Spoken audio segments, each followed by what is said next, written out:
Oh, he's unique. What is Finding Hitler all about? This is a show that you're on, and it's on A&E. Is that what it's on? Yeah, A&E is the parent network. It airs on History Channel, and we just had our third season that just finished airing. What's the thought process behind this? Is it legit? Because a lot of people are like, Finding Hitler, get the fuck out of here. Yeah. They found Hitler, he died. Yeah, I mean, not really. We don't know. Right. That's. I mean, this isn't like Ancient Aliens. This is They declassified a bunch of documents. Both the Israelis, the British, and the Germans and Americans in the past 20 years have been consistently declassifying documents. And there were a bunch of specifically FBI documents that we were spending millions and millions of dollars actively searching for Hitler after the war.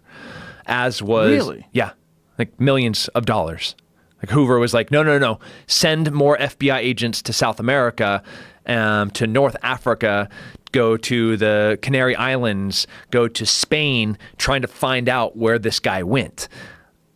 Tons of real FBI documents with real leads, with real informants, some first eye accounts saying that they physically. So anyways, that's the show, is us trying to find out, sift through reality and the fiction of the allure, the mystery of that asshole. So what's the official story? The official story is that he killed himself, right? Yep.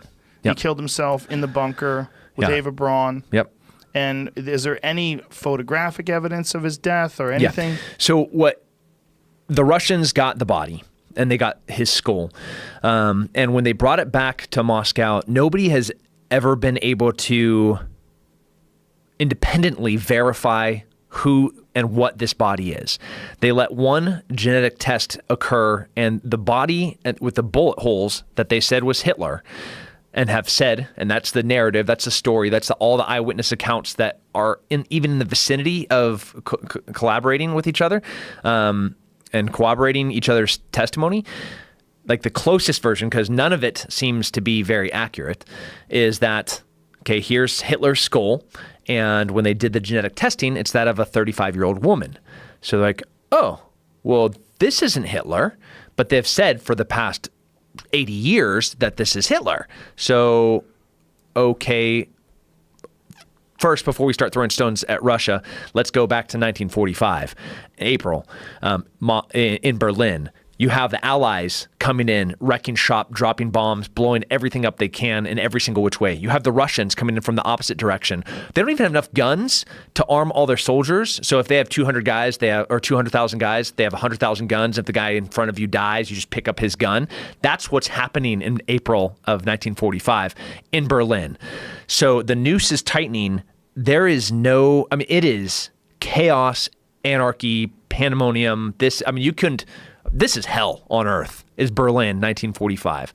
So I don't know if you could get a real story, the way that we do it now, where we have, this forensic experts that come in and document everything, and we look at all the different testimonies, say this is exactly how. It's not CSI. This is 1945 Berlin. It's crazy. So I don't know. So there was no absolute proof. No. And a lot of Nazis did escape and go to South America. The majority of anyone with power. The Nuremberg trials were not a witch hunt, but it was to close a chapter so we could start moving forward with communism. That's what it was. The threat of fascism, the threat of Hitler, the threat of killing all the Jews, the threat of world domination by the Nazis, that threat's gone. What's the next threat? Communism. It's communism. Right. So that had to be a closed chapter of our history so we could focus our resources and our efforts to what inevitably was going to, the wall goes up. We have East and West Berlin. We're already looking at Korea. This happens almost overnight. Right, very quickly. When Patton's like, no, homies, we need to go all the way to Moscow. This is not the end of our war.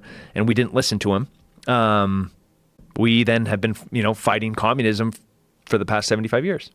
So the ones with power that went to South America, I know a bunch of them went to Argentina, but they think they went to Honduras and a few other places. Mm-hmm. Where do they think they wound up? So what you had in South America, both Chile and Argentina back to back had fascist regimes. You had Perón, who was part of the Nazi party starting all the way back into the mid-30s. He's the president of Argentina.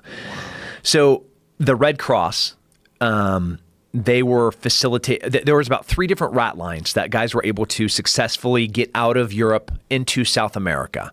And there's no question that we're talking thousands, if not tens of thousands of high-ranking Nazis made it there. Tens of thousands. Tens of thousands. And I'm not talking like little soldiers. I'm talking high-ranking Nazis, officers, guys like Joseph Mengele and Adolf Eichmann. I mean, these are the most disgusting, despicable humans to exist at the time. If Hitler is dead, Joseph Mengele is the guy that would take syringes full of blue ink and inject them. You have blue eyes, Joe, or you have brown eyes. Let me see if I can make them blue. Oh, wow. And then take twins and start torturing them to see if one would feel the pain. That's Joseph Mengele. I mean, that's the guy that then in South America was helping high-ranking Argentinians have abortions, and he set up, have you seen the movie Colonia?